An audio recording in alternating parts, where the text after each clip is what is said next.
Welcome to the third episode of Scope. I'm your host, Tracy Pa.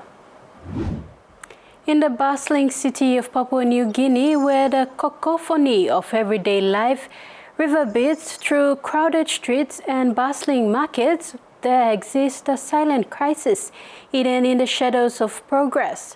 Life PNG Care, an organization born from compassion and fueled by unwavering dedication, stands as a beacon of hope in the face of adversity, striving to secure the nation's forgotten youth from the depths of despair. Carol Kidu Jr. with this story.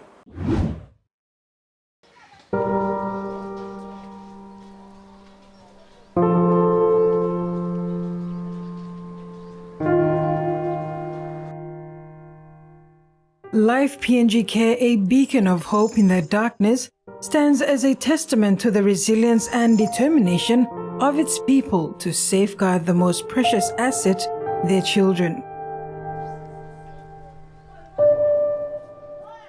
The story of Life PNG Care is one etched with compassion, sacrifice, and unwavering dedication to the cause of nurturing a generation lost amidst the chaos of poverty, disease, and social upheaval. At its core, Life PNG Care recognizes that basic human rights like education, food, clean water, shelter, and love are not mere luxuries but fundamental pillars upon which a society is built. At the core of Life PNG Care's mission is Colin Pakeyakio, the National Director of Life PNG Care. He is the embodiment of this ethos, and his journey is a testament to the transformative power of empathy and action. In his reflection, Colin's voice resonated with memories of his own upbringing. This foundation of love and security fueled his resolve to confront the stark realities faced by countless children adrift on city streets in Papua New Guinea. What really, inspired me is I grew up in a, family home where I had my parents taking care of me, and growing up with parents is the most amazing thing that anyone can be, especially a child. And that we feel we belong to a family, and the bond and love and care, everything is there. So when I migrate to the city from islands to pursue my higher education, I used to see street kids who are on the street, and I recall that time, I think 17 years ago, we used to go on the street to feed kids, visit prisoners, and also go to the hospital. It's part of being youth in the church. So that part was more like community service. And to me, it's not something that was in me to do that. It was just to, spend my free time doing what my peers and other groups and church leaders are taking us into this journey. So it was just doing that, and then, but as I begin to put more thought into it and see, it's not really that. It's a big issue. I've realized that having one generation out on the street, fending for themselves for survival, it is more like a pandemic. It's very disturbing to me as I see it, and then I see children, school-age kids, youngest could be around 9, 10. And then for me to see them on the street really, bothered or give me a thought why they're on the street. Driven by a sense of duty and compassion, Colin, alongside his wife Frida and a dedicated team of volunteers, established Life PNG Care in 2011. What began as a modest endeavor to provide shelter and support for 5 vulnerable children soon blossomed into a sanctuary for over 50 youngsters, each welcomed into the fold as a cherished member of a growing family. The vision of Life PNG Care extends far beyond the walls of its shelters. Through innovative programs such as the Strong in Pikinini Education Program, Mobile School Program, and Homeschooling Program, the organization seeks to break the cycle of poverty and hopelessness that ensnares so many young lives. The impact of their efforts is tangible, with hundreds of children gaining access to quality education and opportunities previously beyond their reach. However, the path forward is fraught with challenges. Colin's impassioned plea for government support and corporate partnership underscores the urgent need for collective action.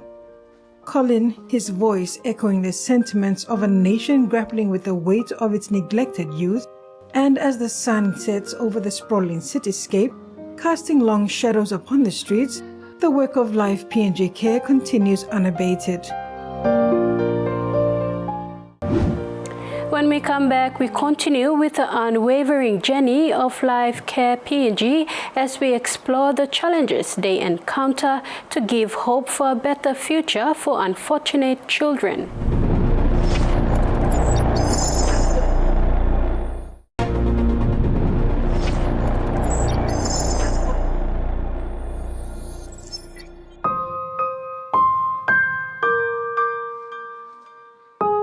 For Colin and his team at Life PNG Care, the journey is one of unwavering commitment and boundless hope. It is a journey fueled by love, guided by compassion, and illuminated by the belief that every child deserves a chance to thrive, to dream, and to carve out a future filled with promise.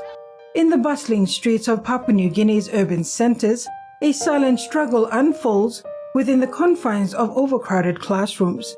Wife of Colin Pake, Frida Pake, is a teacher. She founded Life PNG Care with her husband, and she is deeply entrenched in the public school system and offers a poignant glimpse into the daily realities faced by both educators and students alike. Amidst ratios reaching staggering heights of 1:60 or even 1:70, Frida recounts the challenges that pervade the educational landscape. With only one teacher to navigate a sea of restless minds, the classroom becomes a battleground where learning is often overshadowed. Frida admits her words laden with the weight of unmet needs and unfulfilled potential. I see it's very challenging, especially when we have ratios like 1:60, 70 in a class. When I normally go and get the report cards, the teacher said, your child position is this out of this total number of children, and then like me, sometimes I sit with a child, I'm going to sit down good, like we're not comfortable, because we're so crowded, disturbing, and then we have only one teacher, and sometimes, the children, what their character or the way they behave in class sometimes affect the teachers as well, Sometimes teachers will say, you guys are so headache, many of you. All this, that's also some kind of contribute factors where it affects the children in the class. Yet amidst the chaos, glimmers of hope emerge. Frida's unwavering dedication to her students transcends the limitations of the system, guiding her towards innovative solutions to age-old problems. Through programs like phonics and elementary syllables, Frida endeavors to bridge the gap between aspiration and attainment, nurturing a generation hungry for knowledge and opportunity. For Frida, the journey is deeply personal.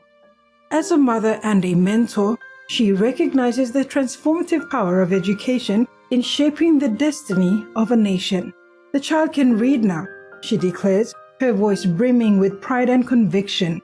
In the quiet moments of triumph, amidst the hum of fluorescent lights and the scent of freshly sharpened pencils, Frida finds solace in the knowledge that every word mastered is a step towards a brighter tomorrow. The education program is to get the children up learning reading at the early age, and even like the teenagehood. Most of the children that come to the center, they don't know how to read. And when we identify that, we don't just put them to public schools. When we see their needs, I homeschool them first in the house, where I get them to phonics, letters, numbers, and then into elementary syllables where the books that I use to get them in touch. And when I see that the child is progressing, and if the child can read a word, that's it. The child can read now. That's why I graduated the child and send them to public school. To public school, we don't go back to grade 1 or grade 2. Every child that finished from this homeschooling program at Life PNG Care, the education program, when we put them to public school, it's grade 4, grade 5, grade 6. We don't start on grade 3 because the child is already learning and he or she knows how to read. So that's one good advantage where I see in the children here. Because when they go outside, they will say, oh, when they come back, they will say, Auntie, my friend doesn't know how to read. When like after we graduating them and put them in, Auntie, my friend doesn't know how to read. So I'm trying to help him or her to read. I'm like, yeah, that's good. You have to help them because, maybe because of plenty how they learn, we don't know how they know the public school. So that's why if you know how to, you use your what you learn here, help your friend to read. And how's the journey been like? Oh, to us it's awesome, and like when seeing a child reading in the early age and in the teenage when a child is like 16 and 17 years old and doesn't know how to read, and when we take them here and after they see the sounds and when they get to, they can identify letters and numbers in public school, but the big thing is they don't know how to read, But after 2 or 3 months after the phonic sounds been taught to them, and when they started reading, it's like, to me, it's a joy, and it's kind of an achievement that I see that the child is progressing. And I said, oh, thank God, I can see the change in the child. Now you can go back to public school and complete what grade that you haven't been doing. Yet, the road ahead remains fraught with challenges.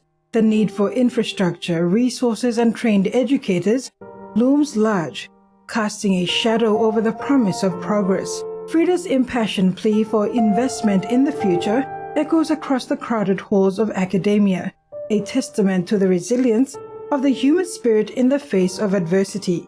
As the sun sets over the horizon, casting long shadows upon the worn pages of textbooks and the eager faces of tomorrow's leaders, Frida's voice rings out like a clarion call. In her hands, the future of Papua New Guinea's youths finds refuge, a beacon of hope amidst the tumult of uncertainty. In the end, it is not the grand gestures or sweeping reforms that define us, but the quiet moments of connection, understanding, and empathy shared between teacher and student. In the heart of every classroom, amidst the chaos of resilience, a new narrative takes root, one of possibility, of promise, and of the enduring power of education to transform lives. My name is Agnes Joseph, and I'm attending Aurora Primary School. This year I'm doing my grade 8. I'm under Life PNG Care support, but I'm not living inside here. I'm outside Kiel, but they help me. I'm happy to go to school because I was under their support since when I was 7 years old, and now I'm 15 years old, and when I was here doing my doing my elementary, I was here with them, but then when I was grade 7, I left them, I went out, and this year I'm going to do my grade 8, and I'm happy to be with them and under Life PNG Care support. The Lay Center for Life PNG Care resides within the 14-mile area, serving as a residential haven. Operational for 2 years, the quest continues to secure a suitable space in Lay for the establishment of a comprehensive facility dedicated to children's welfare and early childhood education. The guardians of Lay residential kids are Pastor Ray Smith Tovabai and Pastor Priscilla Tovabai. Currently, 50 children call this simple home their own, under the compassionate guidance of Pastor Ray and his wife, who assume both mentorship and parental roles with unwavering dedication. In the face of adversity, Life PNG Care stands as a beacon of light, offering solace to those lost in the darkness and forging a path towards a brighter tomorrow for Papua New Guinea's forgotten youth. Wounded Warriors, a film that explores themes of generational trauma, colonialism, cultural conflict, and the enduring power of love, is dedicated to addressing social issues in Papua New Guinea. Jasmine Irujak with his story after the break.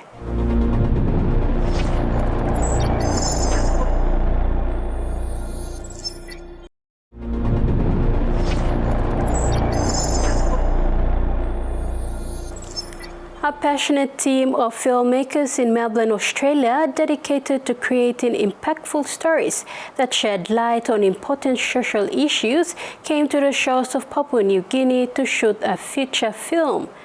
The movie was recently shot in Makerupu village just along the Hula Lagoon in Central Province. The filmmaker Richard Sargent is director of Zulan Media in partnership with the PNG Women's Association of Victoria, Australia. They now aim to have this movie called Wounded Warriors raise awareness, encourage dialogue, advocate for change, and promote Papua New Guinea's tourism profile. Hi son, when Daddy returns from fishing, we'll start, okay? That's enough fish for today. The feature film called Wounded Warriors tells a powerful but heartfelt story of Laka, a young father determined to break free from the cycle of family violence. After discovering a hidden letter from his late grandmother, Laka embarks on a journey of healing and redemption in order to create a legacy love for his own children. The film explores themes of generational trauma, colonialism, cultural conflict, and the enduring power of love. Scope traveled to Makerupu village in January, to the location where Wounded Warriors was being filmed. The movie is set to be aired in March and will be the first aired in Australia. Although based in Australia, filmmaker Richard Sargent is from Makerupu village, where the story takes place. His desire is to show what ordinary Papua New Guineans go through in terms of domestic violence and intergenerational trauma. Sargent believes that cinema has the power to raise awareness, provoke discussion, and ultimately contribute to positive societal change. Wounded Warriors is a feature-length film that I wrote. It's about family violence and intergenerational trauma in the family. So we have partnered with PNG Women's Association in Victoria, in Australia, to produce this project. So when we partnered with the PNG Women's Association of Victoria, they wanted us to at least have it ready by anytime around the International Women's Day, which is on the 8th of March. So I would say, I wouldn't really give an actual date, but maybe some time around mid-March. The film's going to be screened first in Australia, and then maybe after a couple of weeks, will be screened here in PNG. So, well, we've been shooting the schedule was about 9 days of shooting, and we're on the last day now of shooting. So hopefully we get all the shooting done, and after this, there's editing and post-production that's going to be done in Melbourne, so looking forward to that, yeah. Well, all the cast are from the local. They are from here in Makerupu. Some are from Hula, Aroma. I first posted on Facebook, and a few of them applied on Facebook, but some, until I came here to the village, I sort of, you can act this position. They were like, yeah. So that's, everyone's, well, most of the cast are first-time acting, and they're also learning as well. And This will be the first film Sargent is working on in PNG, and the first lengthy film. Several of his work, apart from Wounded Warriors, was a homemade film, including Daddy, which won 3 awards in the Tagore International Film Festival in India. Back in Melbourne, I've always done shorter films, and one of the films that I created or I shot called Daddy won 3 awards in the Tagore International Film Festival in India. So that was like it was a homemade film. Yeah, I got the kids involved, and so when I produced that film, I thought, why not, put it to festivals, and the festivals, we became some of the festivals we became finalists, and at this one we won 3 awards. So that sort of pushed me to keep on doing more films. So yes, this one here in PNG is the first one that I've actually come up to film. So it's pretty exciting, and yeah. His cast was not hard to find. Sergeant grew up here. He knows the area and its people. My nephew Richard introduced this. He sent it through WhatsApp, and I was excited to be part of this project. So when he came over, I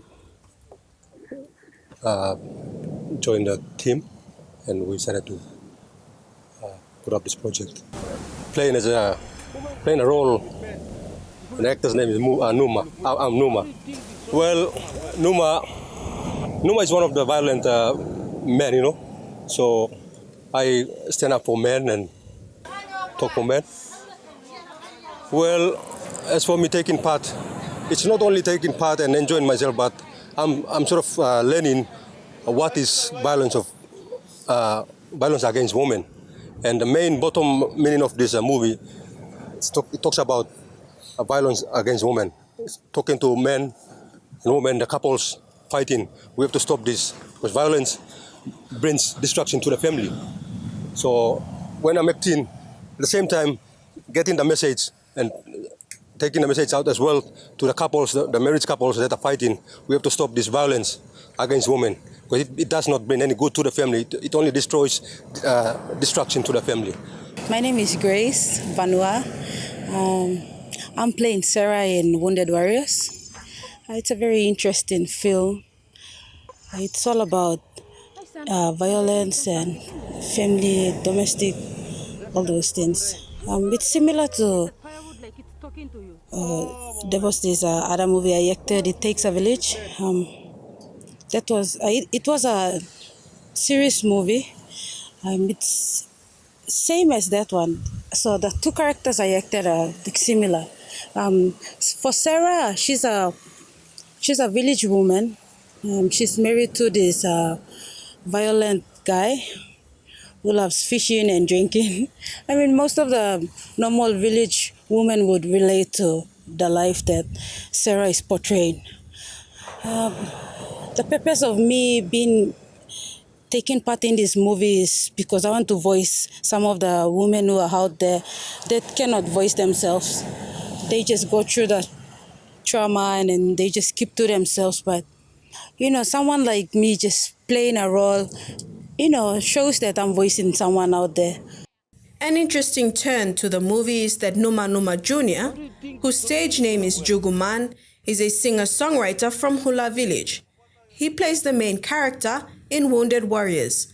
Well, music has been like part of me, like been for past 10 years. And for this one, for acting, it was like I said, a challenge for me. So I was like, oh, why not try to do something different than singing? Like, yeah. And then, yeah, I'm so happy. I'm feeling happy, like, to be a part of the team and acting and doing stuff. Because yeah, music, it's like slightly different. You really feel the emotion in you, and then you sing from your voice. But this one, you had to put them in action, and it was quite different. And I'm like happy about it. According to Sergeant, the partnership agreement between the Women's Association of Victoria, Australia, is to have the feature film completed and aired during the celebration of International Women's Day this March.